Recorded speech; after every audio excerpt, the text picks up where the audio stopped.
me short.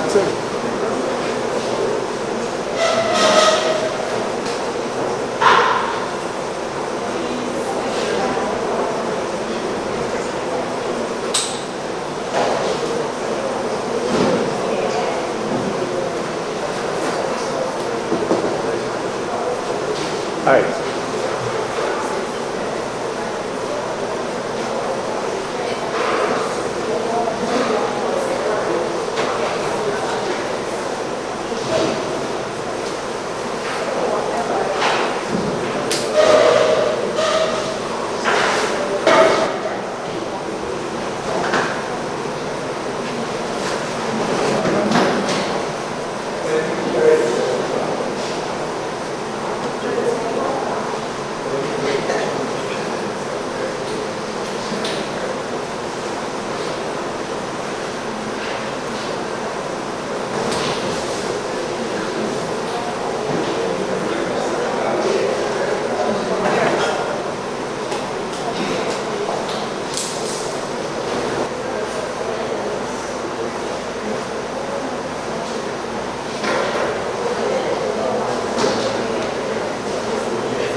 Okay, we'll work 2 days, and then after that, the 2 weeks that the groups will be working together.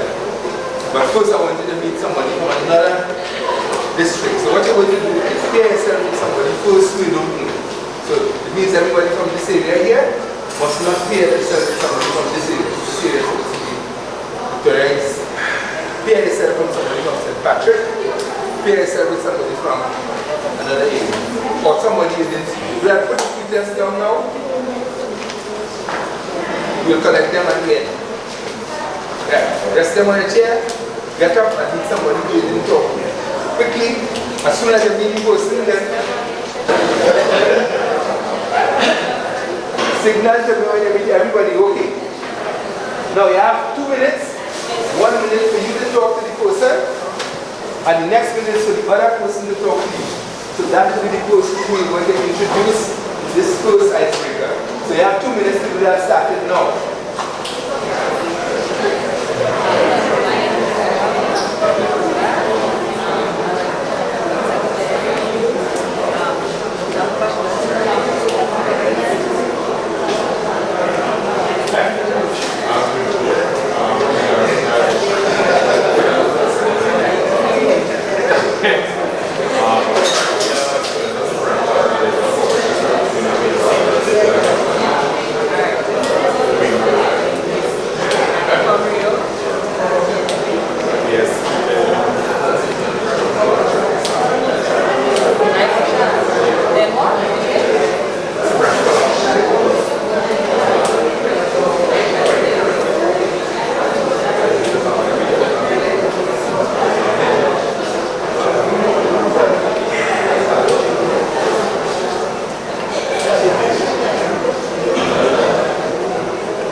Sit next to the person we had the conversation with.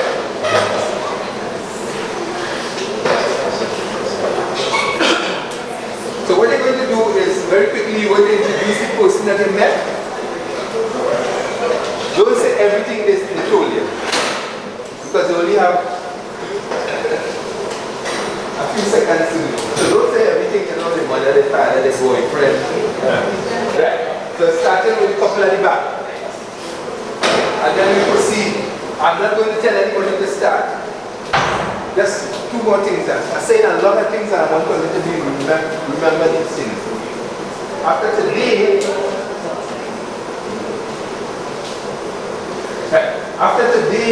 we are camp facilitators. We are going to be working with 60 children. Your group will be 10. You have to learn as much as you could today if you didn't learn some other time when you had training before.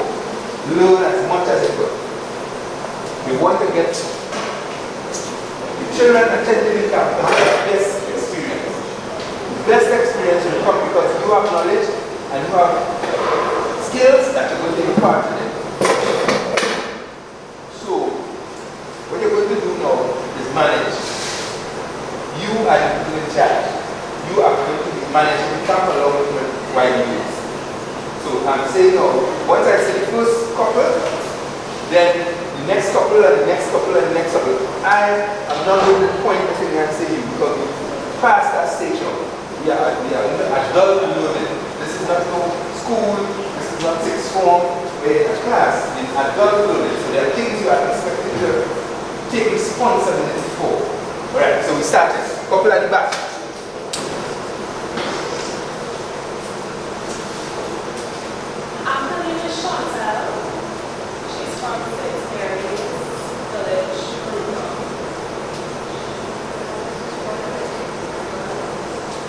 Someone that was very hard. Let me see how this is something I do. This is my friend Dwayne. I just met him 5 years ago. And he's from Great. This is Shannon. I just want to know that on the first day, children come in the camp. Hello, welcome. This is Camp Right 2016. You can't have all the thinking that's really excited about the camp. If you're not excited about the camp, I didn't register everybody, but we have a day again. Please, we want you to. Unless someone like that is like it. So, let's start again. Quickly. Okay, so this semester, like 2 minutes ago, right? And already, we have a lot in common. She's actually, she's 23 years of age. She's she's a counselor. She thinks I look like 23, so I guess we're the same age. And she's a counselor like me, and she's from St. Mary's, and I thought she meant Hollis, but she's from Maruga. And she's quite enthusiastic to be here. Very sure. Hey, give us a look. Give us a look. Hi, sorry. Hi, this is Teresa. She's from Hollis. She's 29. She looks like 23. Yeah. And yeah, she looks like 23, right? She's very cool. She's taking her work with a lot of smart, so she doesn't come back, you know. Yeah. She's a cousin like me. She's from Hollis. And yeah, must be right good. Welcome to the Good. So we are the roll now. So just do that a little faster now, guys. A little faster. My friend Ali Mohammed from Princess Club. She's 19 years old. Currently studying ICT.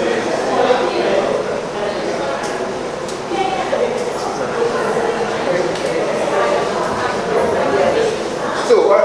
So that was what? What's her name? Ali Mohammed. Aliyah Mohammed. Give Aliyah some love, man.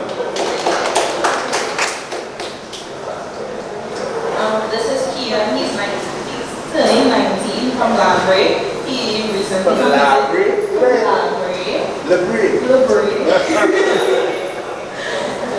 recently completed A-level just like myself.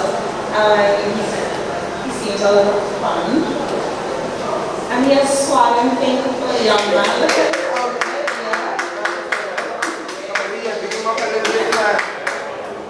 Well, they want to pick up the man from Labyrinth? Good morning. This is Jonathan. He's from Marabella. This is his 5th year in Boston camp. He is presently completing his final year in UE, His final year in UE, he's doing leadership and management. Yeah. Good morning.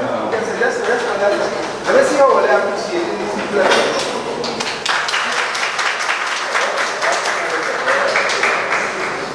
Yeah, good morning. This is Gail Jordan. She's an artist by profession, also a part-time clown. Boxy is her name. She loves children, she loves entertainment, so they call it, have any kids or anything, or they could book her one time. She loves cricket and dream.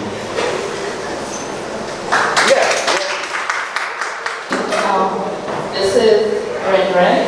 Her name is Rennie. We call her Ren. Her favorite food is barbecue, which is mine. No, I like to eat anything, so we good there. She just completed, she just started UTT. She's going to be doing, finished therapy. She's going to start UTT to enter into teaching. This is her brother here. She's from Rio Grande. Yeah. Good morning. This is Trisha. She's from Point Fortin. She loves to eat everything. And Really? I know so. She likes to eat everything.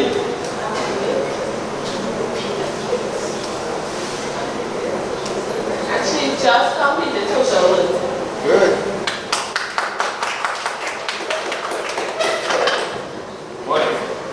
This is Deja from Peruga. She was a past student at UTT.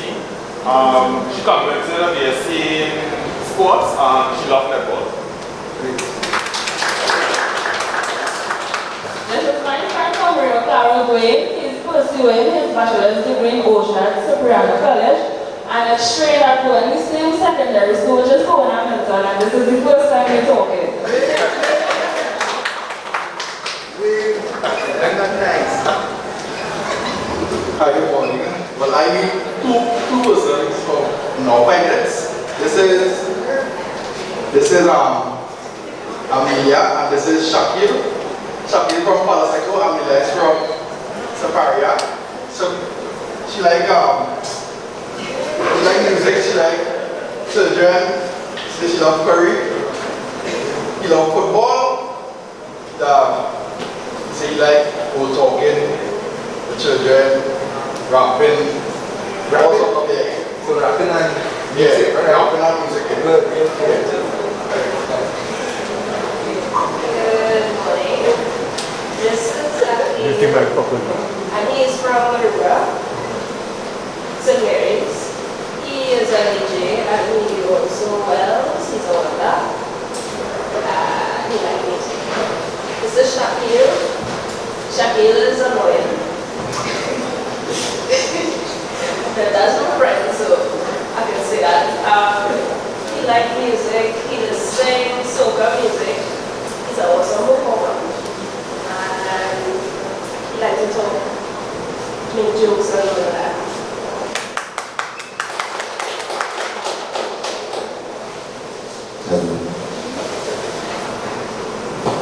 Hi, good morning. Use the mic. Use the mic, please. Alright, so this is Aki from St. Mary's Maruga. Right? He's a DJ, he does woodwork, well, tradesman. This is Amelia, but he's my friend. Right? I could say that friend. Right? So I know I went now, she like music plenty, and the thing about this trio is linked with music, so Hi, good morning. This is my friend Renee. She is from St. Mary's in Ruga. She is in her final year in Costa, and she has a son.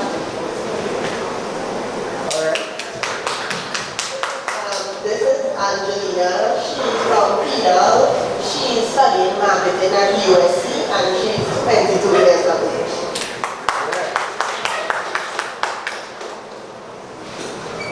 Morning. This is Shanice. She's hobbies are singing, dancing. Shani, stand up, please. She's studying social work at Costa. And she lives in Barway, Santa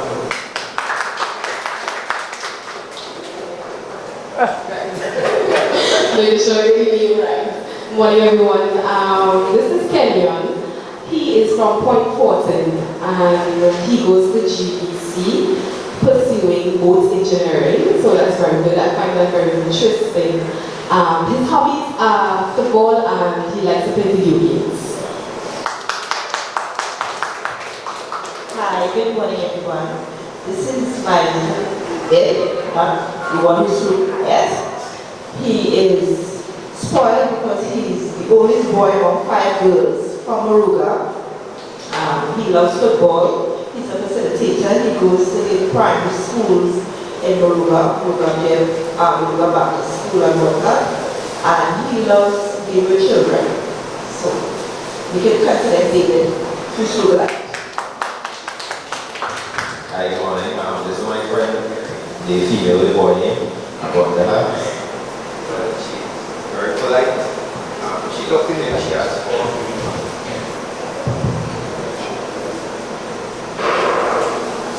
take it over. Yeah. So she's a very polite person, easy to speak to. She's from Zaparia. She's 49 years old, 49 years of age. Doesn't look so. Yeah, and she's easy to interact with.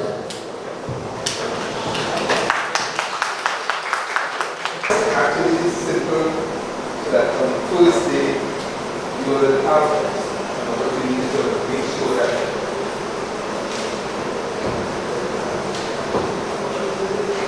yes, and to make sure that the children and working will get to know one another. You can use any of the wide range of icebreakers that are available. The first session we're going to do cooking. I think everybody would have completed the test. So just pass them up, please. Quickly pass them up for them. Yes. But I think we can have a working session with the snack. Or who need the snack, have the snack, and who wants for the session to have the snack. But whatever. So when the snack, everybody, just throw your chair around very quickly and tell me what you think of the word philosophy. Yeah, discuss the word philosophy quickly, and somebody will get up and tell you what they say.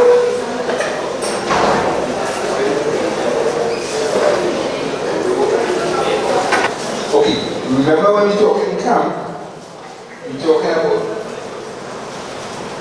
when we talk in camp, we're talking about a philosophy of bringing people in an environment. I want you all to understand, or tell me what you understand by the meaning of philosophy. So take a minute and talk, and then tell me.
Okay, our interpretation of philosophy would be a knowledge of a situation or a wisdom of a situation.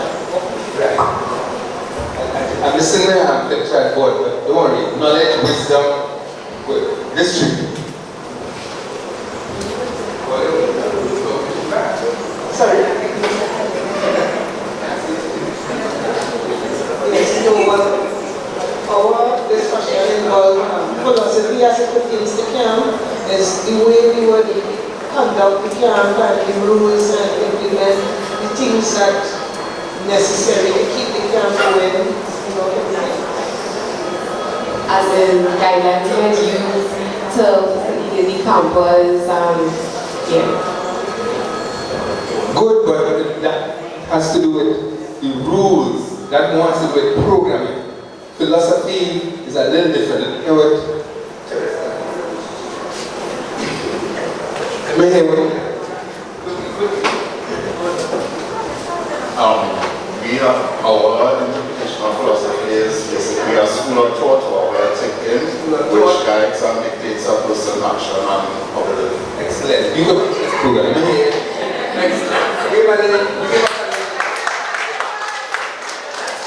I would say the structure and rules and regulations should be used to carry out the program.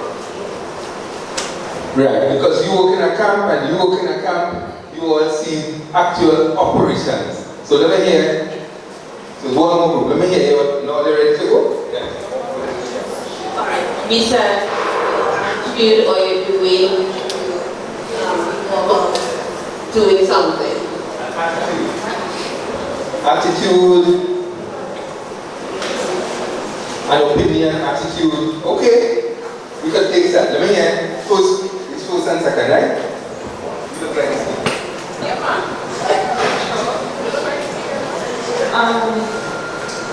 What we came up with is ideas, opinions, coming together to form a group, carrying the campus. Ideas and opinions. Yes. Let me hear the philosopher. Well, I understand that philosophy is strategy, and I can plan to carry out a certain task or something like that. Right, thank you. Everybody has a different understanding of philosophy, and it is born really based on thinking, what you think of something. So, philosophy actually, thank you. Right. Every facilitation, I want people to be grounded in what philosophy is and what the camp philosophy is. They have the next slide has definition. Go back, go forward. Right. So it serves as a general guide or way of viewing a matter of issue. A philosophy of a service is therefore establish a particular view of the service. So all of us who are in development work must view your development work from the perspective of service. We say that we are here to serve young people between the ages of 12 and 29 years. That's the philosophy behind it. So, now, when I say, when people hear, what's the philosophy of this business, of this place here? Anybody? Based on what I just said, you view a guy or viewing how you view the matter. If you say, we have this building up on the hill, what is the philosophy behind it? It's going to provide people, that's going to provide people a place that they can come and be comfortable with. Right. It's like a service also, but in terms of this little place here, holding meetings, Right. and therefore what you hey, I see Mark here. Mark was the professor here. This service, I want to move quickly because we're running late. They provide a service here, this is a business.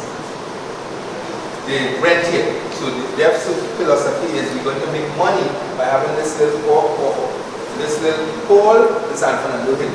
So our philosophy for Camp Guide is we are providing a service. for young people. We volunteering, we have skills, we have knowledge, we bring them together, we partner with the Ministry of Sport and Affairs to provide a service for young people. So our philosophy is a service. Go ahead. You can't come to the first one. It's a search for meaning of things, the love of wisdom, somebody had mentioned wisdom, and knowledge of general principles for explaining facts and experiences, the general laws that furnish the rational explanation of anything, philosophy. So when you go home now, you have enough time until next Monday to think and work through the philosophy. When you get up in the morning, what's the philosophy behind camp vibe? And then it will come to you. It's all songs abstract, it will come to you after a while. Next slide. Camp started a long time ago. As you see there is 1861. And the first stage in camp was the recreational thing. People thought of camp as the providing opportunities for recreation. Those of us who read the book Oliver Twist would know that at one time children were used a lot in industries, and they used to call them workhouses. If you look, they were very, very much exploited. So at one time they decided, listen, let us move these children off the streets, off the industries, and let us treat them like children. So provide recreation for them. So they started a regimented program because that was the street, that's where it came from. And they used to put them in a regimented system of camp where they were prizes. And they also used that, they said that character could be taught by keeping these children and these regimented camps. They said by attending alone, once a camper was able to, once a young person was able to come off the street alone, that was a beginning, that was a big thing. You could do something with it. That's the beginning, start with character. No, we don't have that problem. Once you say camp vibe, a certain core of understanding camps is the education phase, where we decided, okay, philosophy change, character development and development of child with assessment. So we move now towards educating the children and putting them into. Last year, those of us who were in camp facilitation last year, they started last year when we tried to give them a module. Some of you remember that? People remember that? They had a module, right? So you see, there's nothing new under the sun. They had a module, they had rated scale, they had to assess them, testify. And this morning, they get a pre-test. Did you all get a pre-test? Okay. All of that thing is just trappings from the past. We do nothing new. We started a pre-test. So we select leaders. We have arts and crafts that will coming along. And of course, we have outdoor activity. A little bit of group skills. So that little icebreaker that you go to practice was part of your group skills. So just remember, look at the time, 1920 to 1930, education phase. So that is a little bit of what started in the beginning. So let's go to the next stage, responsibility. They say that after a little while, that the values assumed that camping gave would not be acquired by the campers, so that there was need for some change. Okay, so look at the time again, 1930, and if you remember history, that was the time for wars. Mussolini, dictators, everybody. So as a result now, they decided, listen, we put standards in the camp. So in the last few years, we started to decide the stance after our standards. You have to have a certain amount of children in camp, you have to do a certain program, you have to have a team, you have to follow the team at one time. Probably people who are long enough inside the team would have been 50th anniversary, and we must talk about nationalism and independence. Right? Anybody remember that here?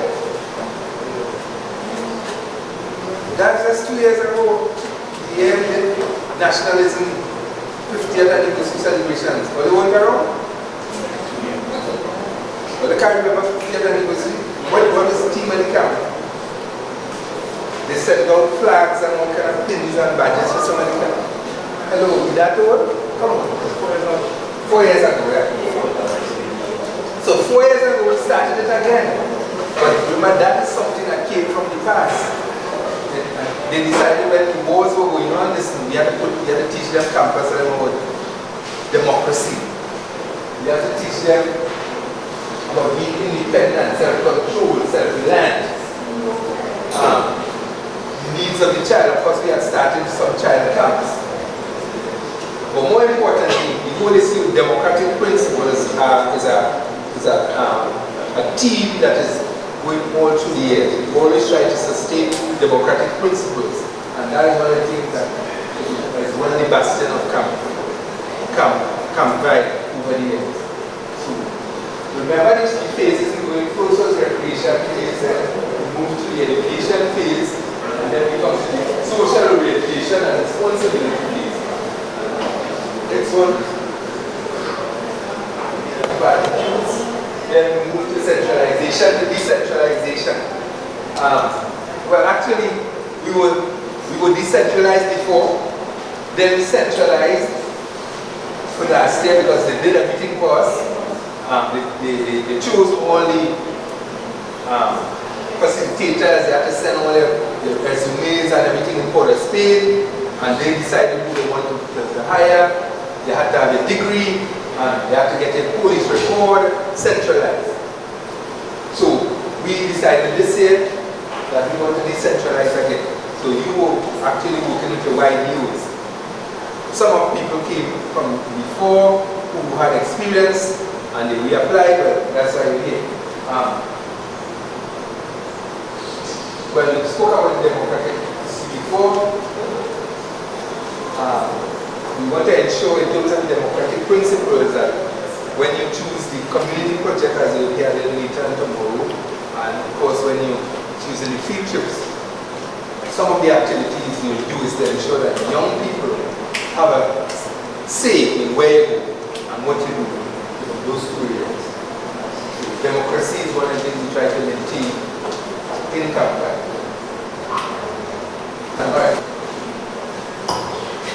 The new government came, and this is actually, we had a meeting with the minister yesterday, and he emphasized this is the mandate, and he emphasized also that the Youth Affairs Division, the Ministry of Sport and Youth Affairs, got 2 pages. And this just came from that, which says that this is for all of you here who are between the ages of 12 and 29, and who work with young people, youth. So, very, very important. Read it. I just highlight young people want to listen to, protect, encourage, and give proper guidance. So I'm trying to give you some guidance. Easy access to education, when they say they have great personal development. We try, of course, to do some personal development exercises, healthcare, and meaningful employment. Now, the little stipend you get in here is not meaningful employment. Meaningful employment is when we are able to give you a decent work, a decent job. But this is just the start of where you come, and we try to appreciate your contribution by giving you something. I think this year I tried to raise it by a little $50 more. So I have given my little portion. They must be given opportunities to participate in government and the public and private sectors at the highest level. Well, this is part of participating in government. You all are working right now for the government. Although you're volunteering, this is about the government. So this is the opportunity I'm giving you all. Other people will be doing the same. So you have to respect the YDOs and the YDAs, all of them try to get you to come and participate in it. So this is what the Youth Affairs Division is trying to do. Next slide. Right. Encourage participation in all aspects of sustainable development. And this is what you'll be doing, and you'll be inculcating this in the young people. Whatever you do. Getting a chance to do some training, and you're going to be working in camp. Policy 2, greater understanding the needs of young people. Right.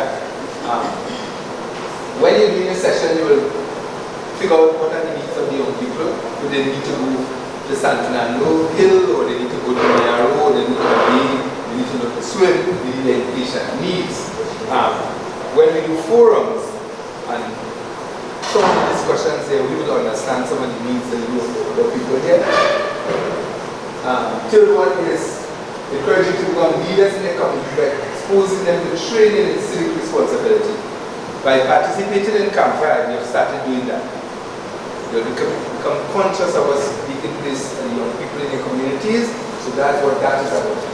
And of course, giving you an opportunity here to work as a facilitator and try to link all of these things, you are developing some leadership skills. There's more opportunities available.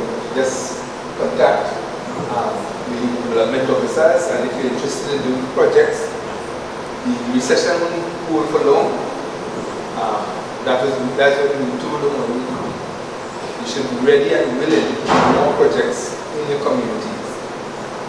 That way you'll be contributing as well as building your own leadership strengths. 4, is highlight positive aspects of youth using role models. Well, of course, that's what we all here. From Moruga, from St. Patrick West, from wherever, positive role models, you are youth selected to provide that. So you're going to be a role model for 2 weeks.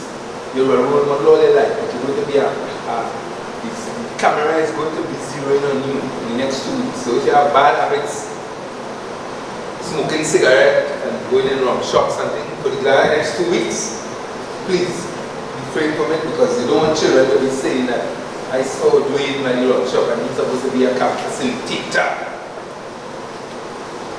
So you're going to be role models. You're going to use the opportunity to disseminate information. We may have a lady coming tomorrow to talk a little bit about HIV and AIDS, but every opportunity you all get, we should emphasize this whole issue of safe sex, condomization, as well as abstinence. Always go with the tree, because you don't know who you're dealing with. Always go with the tree. And number 5 is to mobilize youth in a natural setting through the villages. And that's why we run the camps in your own village. You're mobilizing young people in your own village to do developmental work. That's what Camp Pride 2016 is about. So, any questions? Well, let's have a lot of questions. So that you will participate in the rest of the exercises and to become fully knowledgeable about what's taking place from next week. We have challenges, but nowhere home. Even in your homes there are challenges. So we want you to respect that and show a certain amount of restraint about it. We are trying our best at our level to make things as comfortable for you as possible. So thank you very much. Good morning to all. Nice. So first thing first, I need one person from each district to come quickly to the front with your chair. You have 90 seconds to do so. 18, 17, 16, 15, 14, 9, 8, 7, 6, 5, 4, 3, 2, 1. Nice. So you come down the stage and you rest in the chair, facing that direction. Straight up to the back, facing that direction. We have 6 districts here, right? Okay, I'm seeing 3 persons here so far. 4, 5. No, so we have 5 districts. Nice. Good. So I need another person per district to just bring another chair for your partner. And you're facing it that direction. Right there. That's what you're doing. You bring that chair for your partner. That's it.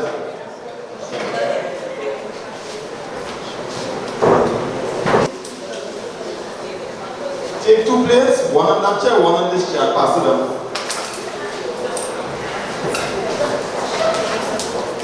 And you're taking a straw as well, and you're passing down. And you're taking a bag of Skittles as well, don't try not to be too bad.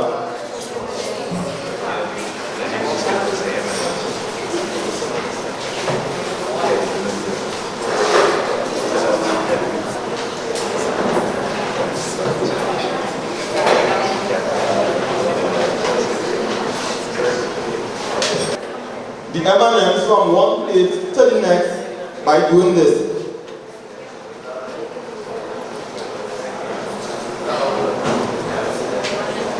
Nice? You understand? That's all. Nice, so wait. I need that time, man. Anybody want time, man? 31 seconds.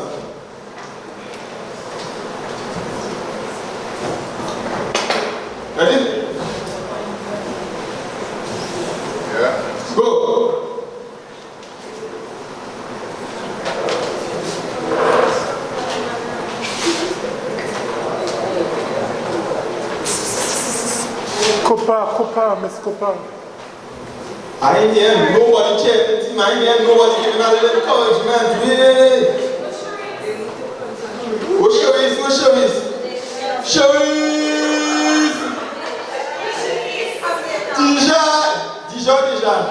Deja!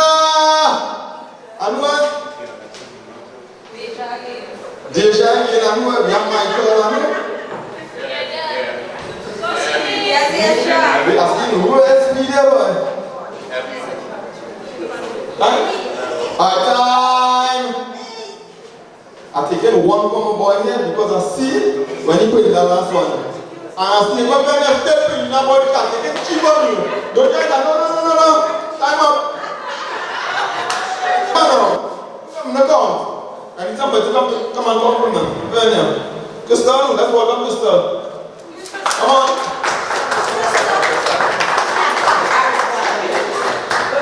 Nice. So because time was nice. So how much you have here?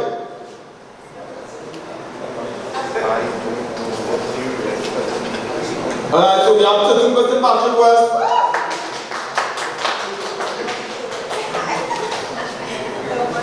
Huh?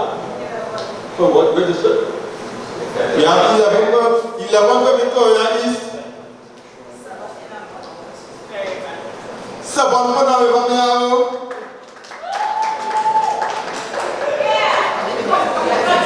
14 for register. 14 for St. Patrick East. Register.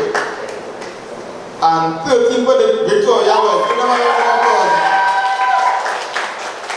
Nice, so you all can eat your M&Ms and you all can take out the chairs to their respective positions. Nice?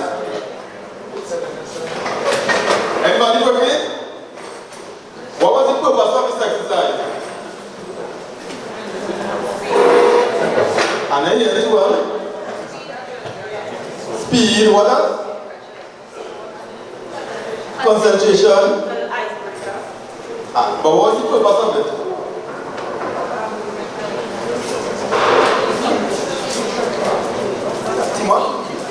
Team encouragement. Anybody else on this side? Trisha, would you like to say something? A friendly competition. You know what's the purpose of this exercise? Just to wake up people, that's all. Sometimes we just be sleeping and meet somebody to wake us up, and that's all. Just to wake up everybody. Yeah. Give him a round of applause. Patrick West. Nice. So, when we hear recreational leadership, what we think about, and don't tell me recreation and leadership, and don't tell me leading recreation. Nice? When we hear recreational leadership, what do we think about? Oh, you're very quiet. Okay, somebody say it's a form of game, but there's a goal. Something like that? Nice. Trisha, you want to say something? Is Trisha saying it? Yeah. I just think coming together a group of people with, I should say, a goal for us to. Okay, nice. Well, you hear that, right? So people coming together and there's a goal involved, a purpose, an objective. Nice. When I hear recreation, I just think of games. I just think of games, fun, children, relaxing when they hear recreation. But that's what I just think about. And when I hear leadership, I just think about somebody in charge, somebody taking charge, somebody leading, somebody organizing, somebody coordinating. So then when you think of recreational leadership, you think of organizing activities in such a manner that the campus will have the best experience that they could get the best from it. Recreational leadership. So we wanted to focus on two main aspects of recreational leadership, and the first one is stimulation exercises. Now, what are stimulation exercises? Something that gets you going. Something that gets you going. Okay, something that gets you going, something that shake you up, something that wake you up, like what we did just now, right?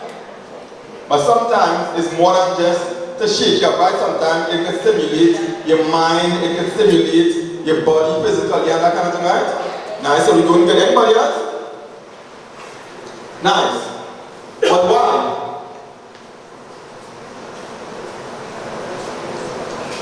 Now, and if all the cooperate with me, I promise I won't be long. Position under 2 hours if all the cooperate. No, I will take long. Usually I take like 4 or 5 hours, can you? Nice. So, to grab the campus attention, you see sometimes we just have all kind of fancy reasons, nothing like just now we are saying the activities to do this and to do that and all kind of things. But sometimes what we want to do is wake up the campus, and that is all. And sometimes it's not that the campus not interested in the program. Sometimes they might have been liveliest presenters, sorry. But you know what? The campus just tired, or they just didn't eat, or they just something else going on in their mind, and they need to wake up. So sometimes it's not really the presenter's fault. Sometimes it's just something that going on with the camp, and they just need that little waking up. You understand? Nice. To get them involved, to teach them a life lesson, and sometimes just enjoyment. Because sometimes we just want to have fun. We don't need to have a certain fancy reason why we do recreational activities, you know. Now, yes, sometimes it might have a moral, it might have an objective and everything like that. Sometimes we might want a lesson out of it, but sometimes we just want to have fun. We agree?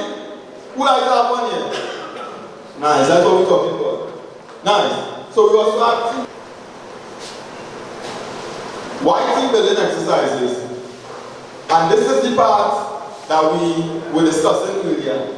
To teach them a life lesson, and usually center around teamwork, and it incorporates a number of lessons such as leadership, good listening skills, good communication skills, cooperation, etc. And I think was Crystal or Candice, one of them was alluding to that. You know, they was talking about, you know, the lesson and the teamwork and all that kind of thing. So sometimes the stimulation exercises are centered around team building and all these things that we have here. Nice? Nice. So some examples of stimulation exercises and team building exercises, icebreakers, sporting events, board games, various outdoor and indoor activities and games. Now you all notice there's a little start by board games, right? Because sometimes you know what board games does do? It does bored people. It does do just as what it said. It does bored people. So we have to be careful. And we have to understand when to stop. Because sometimes it might be a really nice game and it just going a little too long. And sometimes people just get a little better. And it just get just like what it's saying, bored. Nice? Before we go on to the next slide, I want to explain something to you, right? Might have more than one way that you could run it. For instance, I see people play charades different to how I usually do it. And we don't want while Crystal is conducting a game or an activity, another facilitator telling her, hey, no, Crystal is not supposed to do it, and she and some of the campus, they invite her, and no, Crystal is not so, and they come up and jump in, she and, you know, they want to change the whole structure. And that's why it is important beforehand that the facilitators and the coordinator meet and discuss things, so we know here what's going on. We understand that we have 3 different ways to play this game, but we go in with your way to the Crystal. You understand? You understand so far, right? Let's move on. So we move on to some tips now. Be creative. Think outside the box. You ever went to a session and you see the same thing over and over and over and you just fed up? And sometimes you go to these sessions and you almost know what they're going to do. I just get fed up. Give me something interesting. Give me something different. Think outside the box. Be creative. Nice? Keep it simple and cost effective. Yeah, I'm on the cost about what? Wait now. Wait. What they eat my man, you know? Yeah, man, it costs $14. Now, but keep it simple and keep it as cost effective as possible. Sometimes we try to do icebreakers and stimulation exercises that are very complex. I remember one time at a meeting, we had to do an icebreaker. And the person that was coordinated started to get breath because we tried it over and over and over again and we just wasn't getting it. And she was saying we wasn't listening, but we just couldn't understand it. It was just too complex. So let's keep it real simple. Nice?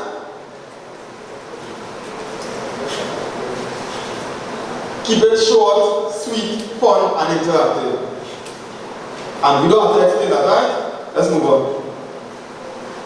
Get all the campus involved. Now, not all the times it might be possible to get all the campus involved in the activity itself, but sometimes we can get them involved to an extent. For instance, if we do an activity and we only need 2 participants, we can say, you know what, let's take a male, let's take a female.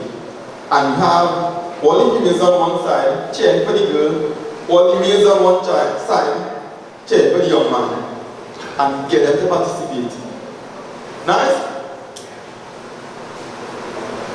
Always explain the life lesson after the activity. So as long as the activity has a moral, a life lesson, you need to explain it to the campus so that they go away learning something from the activity. Ensure proper supervision. Now the whole idea of this, the whole idea of recreational leadership is surrounded around supervision. Because at the end of the day, it's one thing to have fun, it's one thing for the campus to enjoy themselves and to get involved in recreational activities. There's another thing to do it under supervision, structure, well coordinated, well put together. And it means that all the facilitators and the coordinator would need to cooperate and discuss things beforehand. Nice? And finally, ensure that the activities are not dangerous for the campus because we don't want any incidents and any accidents on the campsite. So keep it accident-free, injury-free, nothing too stupid, nothing too foolish. Nice? Good, thank you very much. That is the end of my presentation. Thanks. West District, which is where you all are right now, so welcome. I just waited to get the flash drive. Let me say from now, I am not giving out any M&Ms. I have nothing to offer you all. I know, I'm sorry. Great. I'm going to present on adolescent development. Anybody here worked in camp before?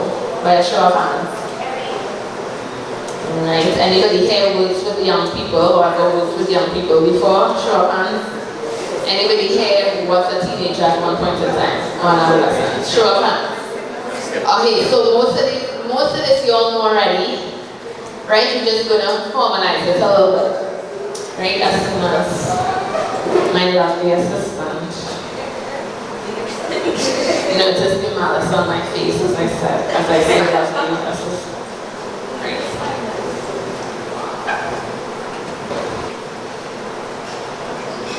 Do I need to pinpoint? Any volunteers? Please don't rush. Okay, so I'm going to come with you. How was it interacting with young persons at the camp?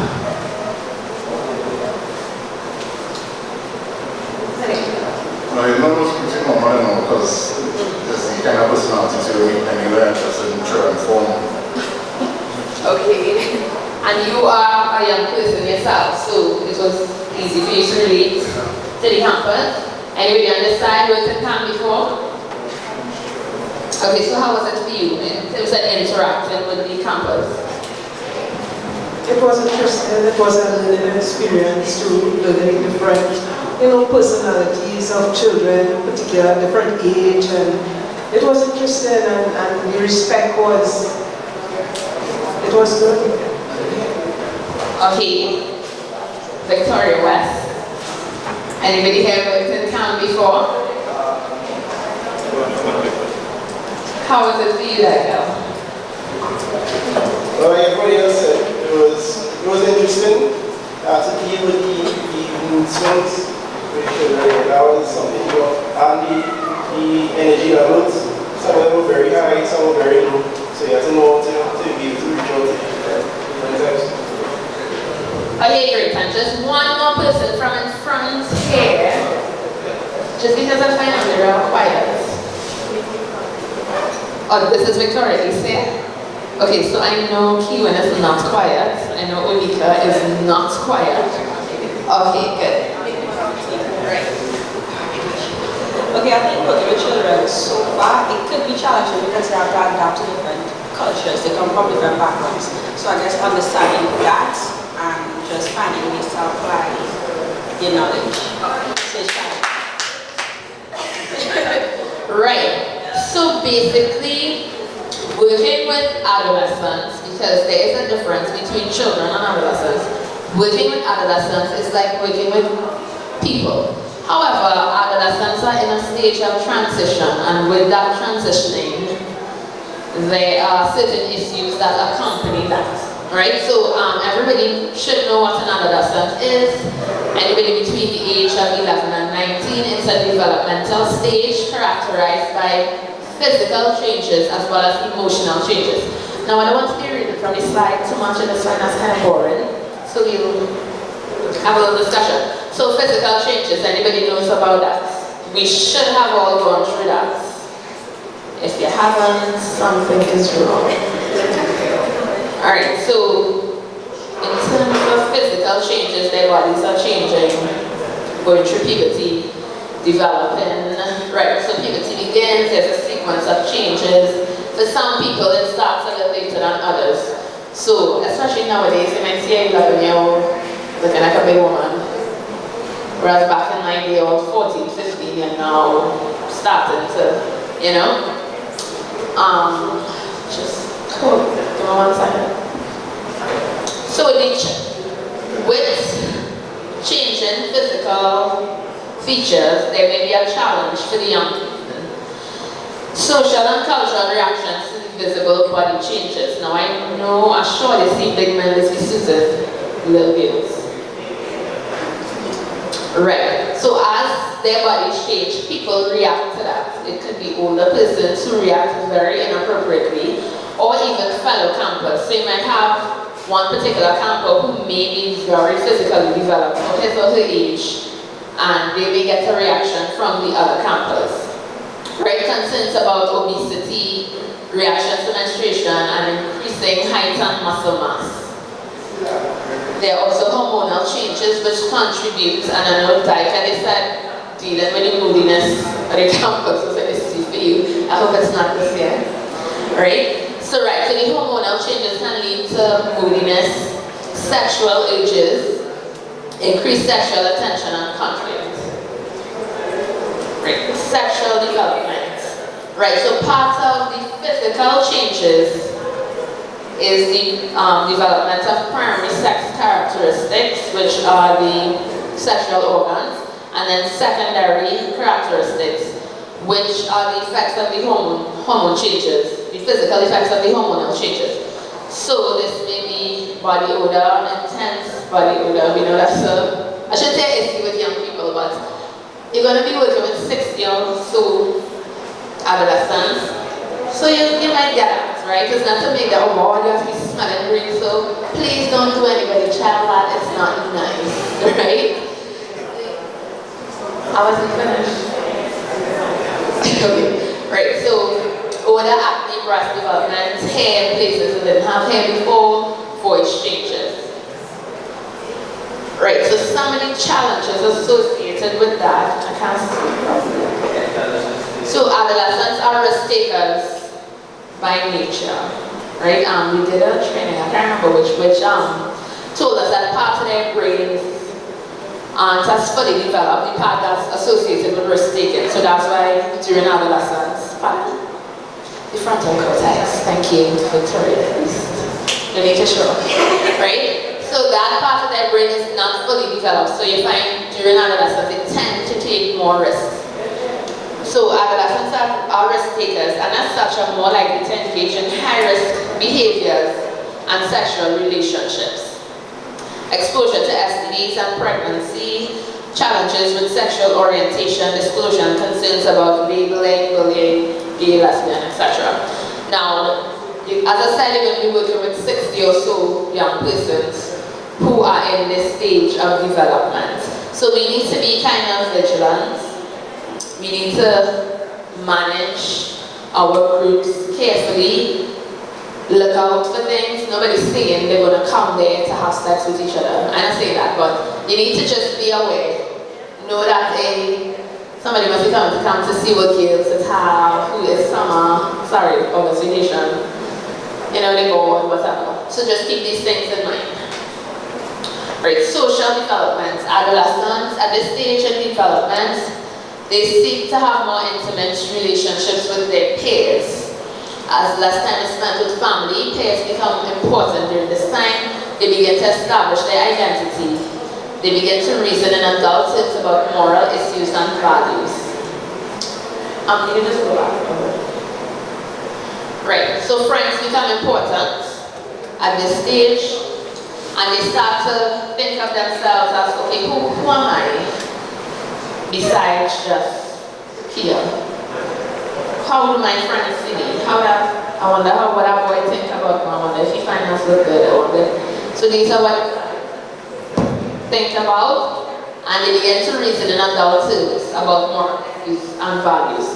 So before you can tell children, don't do that because you're going to punish them. Right? I don't know if that's with on children, but long time my mother could tell me that right? As adolescents transition, they begin to question certain things. They may begin to develop their own values. So you might say, don't teach that because God will punish you. They may start to question, okay, but what if I really need it? Even though that's a poor line of reasoning. But, you know, whatever I can't afford it, but I really need it, it's necessary, then why I can't just take it, etc. So they begin to question things a little more. Right, greater autonomy and less dependence on parents. The need for increased age-appropriate independence and freedom, parental support is still necessary, and the stage relationship with parents changes in 3 ways. As cognitive ability increases, their perceptions of parents change. They now view them as individuals as well as parents. I don't know if when they're younger, mommy was just mommy. Like, to me, my mother didn't have a life. She didn't have likes and dislikes. She didn't have a personality. That was a woman who loves me, who cooks for me, who drives me to school, etc. However, as they become an adolescent, they begin to see their parents as persons who have opinions, you know, who have feelings about things. Less time is spent with parents and families. As I said earlier, this is where their friends and their relationships become a little more important, and more conflicts with parents. Right? So the challenge with this is that formation of cliques may occur and influence negative peer pressure. So you might see I become one particular fellow who's thought about the school or whatever, the state, and he may have about 3 or 4 campers who they form a little group or whatever, and they seem to influence the others. So that if, okay, you have activity, if he raise his hand to take part, nobody wants to take part. Right? Or if you want to play cricket, everybody wants to play cricket, nobody wants to play football. So it's up to us to kind of manage that. Popularity and acceptance are often based on particular characteristics such as good looks, athletic ability, social class, special talents, and involvement in deviant behavior. Right. So one of the other changes is in their cognitive and emotional development. Adolescence appears to begin with a series of changes in cognitive ability, and that's just basically reasoning and thinking. Right? They begin to develop abstract thinking skills and systematic searching for solutions. So again, their thinking just evolves. They were children tend to think in a linear pattern. Adolescents, they start to question things a little more. Right? Their ability to reason about hypothetical problems increases, intellectual interest expand and gain in importance, developing the ability to think about thinking in a process known as metacognition. That is, think about how they feel and what they are thinking. Right, so a situation may happen, say another child is running on falls, another child will just think, oh, he falls. Ha ha ha. Funny. Hopefully as they get older, go into adolescence, you start to think, oh my gosh, he fell. I wonder how is he hurt? How does he feel? Or wash me laugh? I hope he didn't feel bad. Things like that, right? Some shit chatting. Great. So, the chat and emotions, or intense emotions about things that to us not that serious. So again, say a camper, if you run and you fall down and the other campers laugh. So that's not a big thing about the fall gap now. But that camper may be seriously embarrassed and just react totally what we see as totally out of context. Right? But we have to remember at this stage in life the emotions are intense. Right? Mood may seem unpredictable and this can lead to increased conflict. So if you have a conflict among your campers, just take into mind, to you it might not be a big deal, but to them, especially at this stage of life, to them it's a big deal and we need to kind of respect that. Right, so things to look out for. Right, so the age range for our camp is 12 to 17. Now although a 12-year-old and a 7, in between up to 17, although they are all adolescents, is a 12-year-old the same as a 17-year-old? No. So that you would have, although we're dealing with adolescents on a whole, we may have certain things to look for with the younger cohorts as opposed to the older cohort. So with late primary school to early secondary school years, which may be 12 to about 13, 14, they may be struggling with their sense of identity. They may feel awkward because the body now starts to change. They may focus on self, alternating between high expectations and poor self-esteem. Interest in clothing and style may be influenced by peers, moodiness, improved ability to express oneself, less overt affection shown to parents, complaints of parental interference, and tendency to return to childish behavior. So I just think we need to note that one, especially when dealing with somebody younger campus. Okay, yes, they may have road entrance and going in big school, but remember they have just come from an environment where they were the biggest. So now they're coming to camp and they have bigger people, so that may be one thing that will affect them, and that might be in terms of reprimanding. Some of them might start to cry. Right? You talk to them a little harsh, they start to cry, suppose they talk to older camp and they're not hearing as well. And they're going along the way, so we should take a note of that. In terms of sexuality with this age group, they display shyness, blushing, and modesty. So if, I don't know if what exactly all of you do in ancient camps, but if you have a session on something like HIV awareness, you might just have to keep in mind the age ranges, because with a 17-year-old, you could talk a certain way, as opposed to with a 12 to probably 13 or 14-year-old. Right? Girls develop physically sooner than boys, so even that you could look at it, might have older campers watching the smallies, Googling and all that kind of thing. Take note of that. Increased interest in sex, concerns regarding physical and sexual attractiveness to others, frequently changing relationships. So again, with this age group, they may be good with some campers one day, the next day they come. They don't want to be around them so much, and that's as well the moodiness that adolescents kind of develop during this period. In terms of values and self-direction, they may test the rules and limits. Capacity to abstract thought may not be as high as the older campus. So again, with the instructions, if you have one group, if you're in charge of one group and in that one group you have the younger ones as well as older ones, try to meet in the middle in terms of when you're giving instructions, when you're talking about certain topics, because remember, you want everybody to get the most out of the experience, right? Development of ideals and selection of role models, more consistent evidence of conscience, experimentation with sex and drugs. Just look out for those things. In terms of independence, increased independence functioning. So for some, they come into camp, first big churn thing I'm going before I go to secondary school. Or if some of them already like in Form 1, Form 2, it's kind of they're kind of trying to forge their independence. Full and more cohesive sense of identity. On the way to school, once a day secondary, they're going to get sorry. Right, so this is the older cohort. Examination of inner experiences, ability to think ideas through, conflict with parents begins to decrease, increased ability for delayed gratification and compromise, right? So basically that just means able to understand, you know, some training might tell them, you give them a snack and they say they want to open it, they want to open it. And they say you have to wait until they reach you, and they just can't understand that because they just know they want to snack now.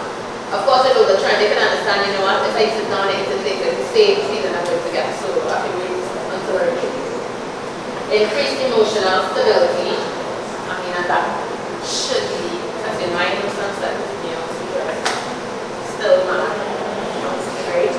Increased concern for others, increased self-reliance, right? You don't need to hold their hands to do everything. Pair relationships remain important and take an appropriate place among other interests. So, earlier we were saying that as they enter adolescence, if friends become the most important thing to you, what they think of you matters more than what your parents probably think of you, right?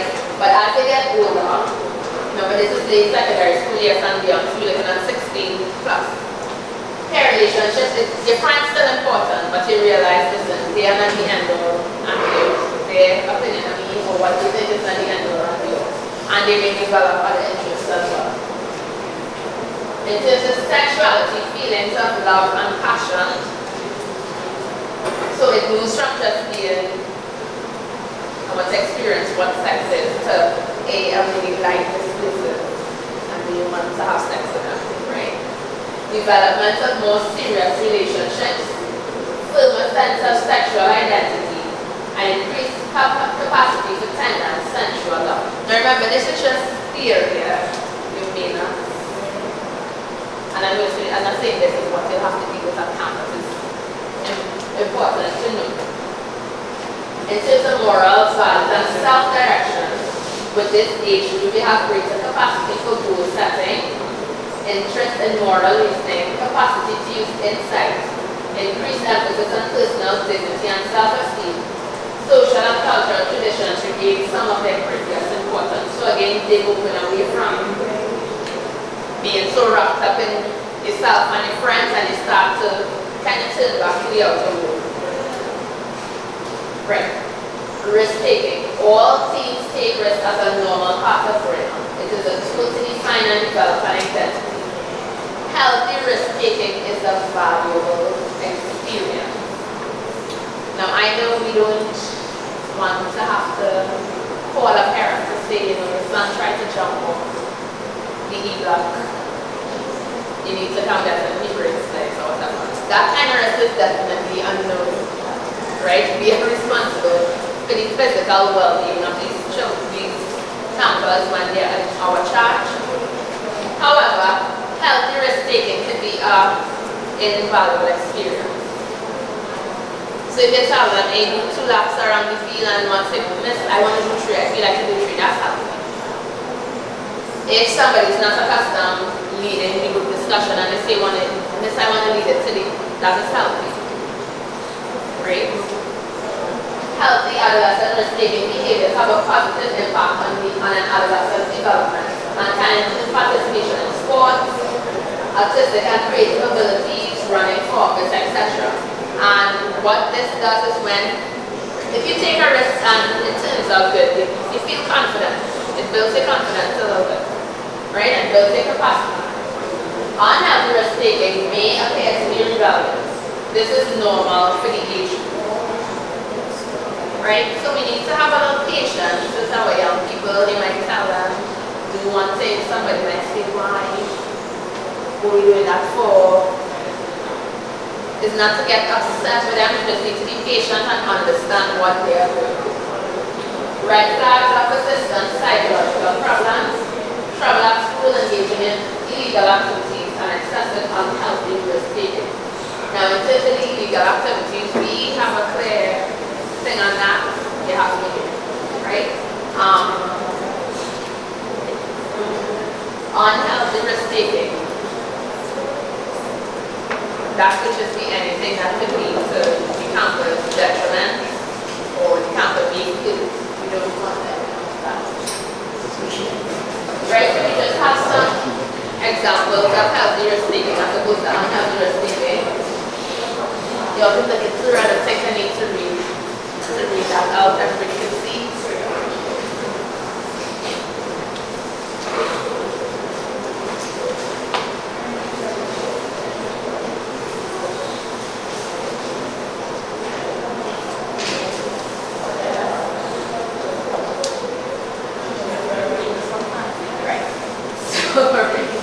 Okay, so what is normal physical behavior? As we said, campus are in transition.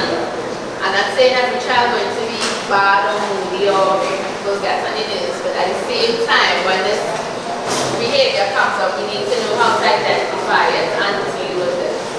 So normal physical behavior would be moodiness.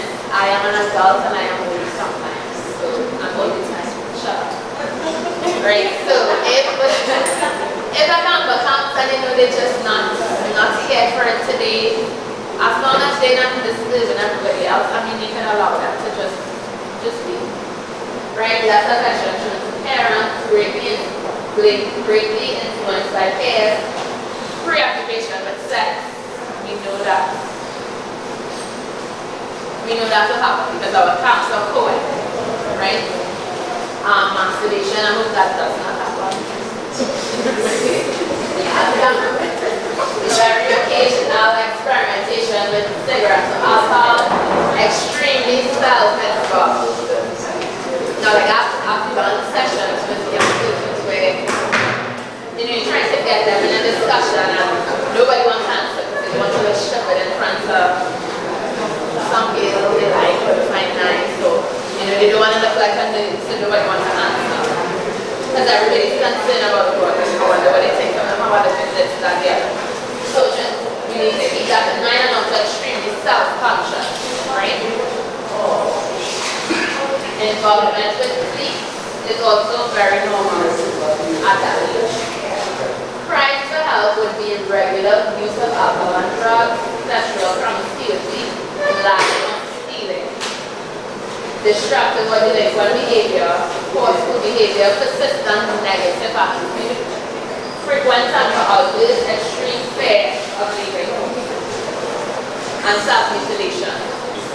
Now, if we as facilitators notice any of these, okay, what are we doing? And we don't do.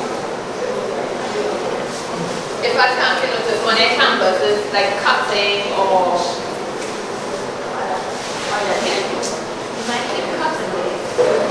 right, so on my right or your left, on that side,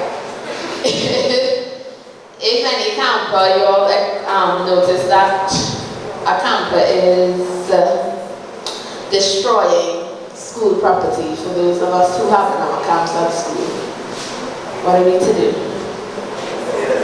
Empty us. Okay, and if a camper comes and tells you they having a hard time home and they just feel to kill themselves or something like that, are we being trained to deal with that? First, are we being paid to deal with that? No, we are not. Right, so our YU should be at a camp every day. The YU free district, some districts have more than one. Just let one of us know and we will take the appropriate steps, right? So what can we do? We as facilitators, knowledge about what changes and behaviors during adolescence and normal can go a long way in helping both teens and adults manage the transition successfully. Don't criticize or compare teens. Because remember, they kind of wrapped up in themselves. They're very self-conscious. So right time I tell you, well, look how far Mark runs. I tell why you can run so far. Or they told.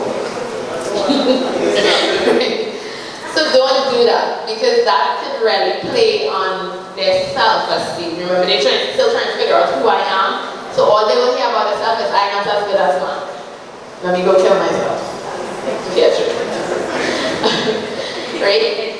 Encourage them to get enough sleep. Hopefully, well not hopefully, we'll be doing a lot of physical activity at camp. So each day you just want to remind them, I say sleep on this man here, yawn, so big does. So let me encourage you, get enough sleep, right, before they come out to camp, because you're going to be doing a lot of fun activities. You don't want to be sleeping on yourself, you don't want to be, I mean, you're going to be moody, but you know when you're tired, you just be extra moody, right? Model and encourage healthy eating habits and physical activities. Be understanding about their needs for space and privacy, right? We don't need our young people getting too much privacy, okay? That's our camp. But just understand their need for probably space. If somebody comes to camp and they're not in the best mood, you know, don't box them off, don't say, they need a little 10 minutes, alright, if you take 10 minutes and cool out when you're ready to join the rest of the group, you join us. Provide honest and accurate information about sex. I would hope we all here know a thing or two about sex, and then be giving people trying wrong information. If you're not comfortable with that, tell them, listen, I think your mommy or your daddy should talk about that with you. Don't want to give people trying any wrong information, please. Right, be patient of excessive time spent grooming.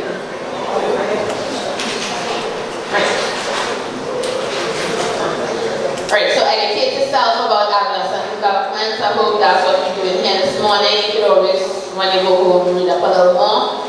Be aware about the changes that they will experience. Again, I hope we would have touched on some of that for you. Create an atmosphere of respect, trust, and honesty. Now that may be easier for some of us. Well, it depends on the personality, I believe. Because the campers may be able to relate to some persons here just because they appear young. So they might say, alright, me and he can get along because he's their brethren. Or, I believe in use of self. So your personality could really influence how the campus react to you. Remember, you're not there, you're not a teacher, you're not the parents. But at the same time, they need to have respect for you and you respect for them. Right? Put yourself in a team's place. Remember your experiences as a team. And for some of us, it was a while back. For some of us, it may not be so long ago. But, and even though times were different, some of the feelings that we would have, that don't change. Right? That will not change. Pick your battles. Ask yourself, is this battle worth fighting? I mean, some of them may really test you. Right? But just remember the objectives of our camp, what we are there for, and it's just to make sure that they have the best time possible and learn as much as they can. Right? Maintain your level of expectations. For teens, don't write off negative behavior with he or she is just a teen. So again, that would kind of go back to the what is normal difficult behavior and what is not. Know your teens. Well, I mean, we can't know all the friends and that kind of thing, but keep track of their activities. Remember, they are in our charge for those 6 or 7 hours. So we need to properly manage them. Know the warning signs of when risky behavior becomes dangerous behavior. Again, that would go back to the little table we had of what is normal, difficult behavior and what is not. Set boundaries and make rules that are appropriate. Right? And that should be done on the first day of camp. And just a suggestion, instead of coming, Monday with your rules drawn up. I don't know how you all do it at particular camps. It'll be good to sit with the campus and say, you know what, let's come up with the rules. Like, let them have an opinion as well. Of course, we're not going to be out there with it. But they would be more inclined to buy into following the rules if they felt as though they had a part in making the rules. So that's just a suggestion. This is just where I got all my information from, and that is the end of our presentation.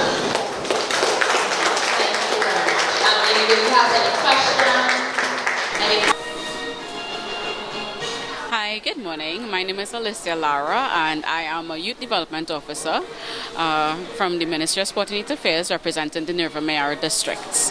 What I'm here today to promote is the camp. We're having Camp Vibe 2016 this year throughout the 9 districts of Trinidad and Tobago.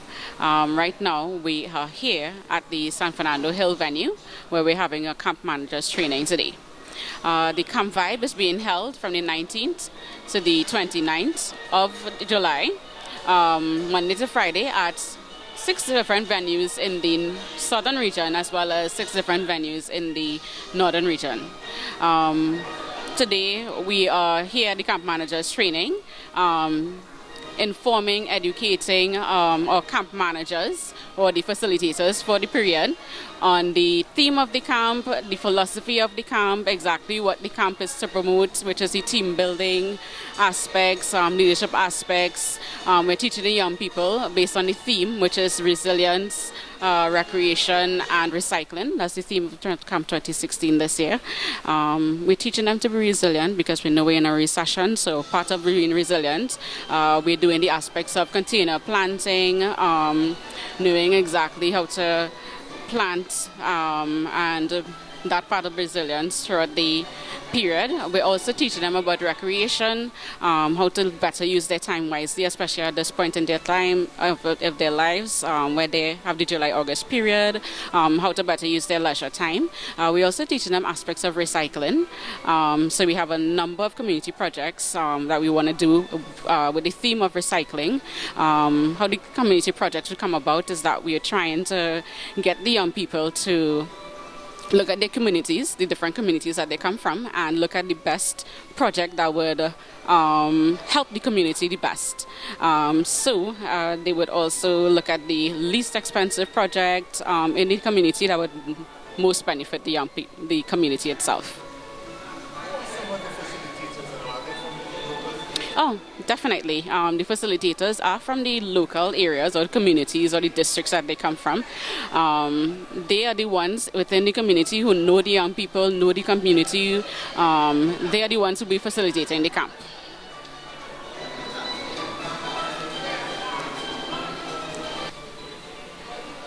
Okay, so the training that we're having today at the San Fernando Hills for facilitators or camp managers, it's very, very holistic.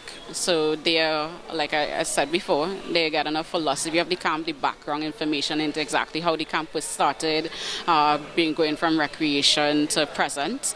They're looking at the government's plan. We're introducing the government's plan for the young people, promoting their self-development and empowerment. We're also looking at doing simulation exercises. We're doing recreational leadership with the camp managers as well. We're introducing areas that have to do with communication. We're dealing with adolescents. We would definitely want to speak about their how to best, giving them best practices, on how to better deal with adolescents and the different types of adolescents behaviors that they may see during the camp, during the time of the during the period of the camp training, or rather the camp facilitating. We also have some anger management, conflict resolution. So there are a number of sessions, or rather topics, that we're dealing with today to try and better prepare young people for facilitating the campus.